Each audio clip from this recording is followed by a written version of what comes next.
How to create healthcare business plan on Microsoft Word. Hello guys, in today's video I'm going to show you how to create healthcare or business plan on Microsoft Word easy and fast in less than 1 minute. So what you have to do guys is just go to Microsoft Word.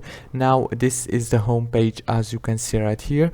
Go to the top on the business option right here, this little text, click on it and it will take you to this page. Now right here you will find many templates and here is the business plan for the healthcare.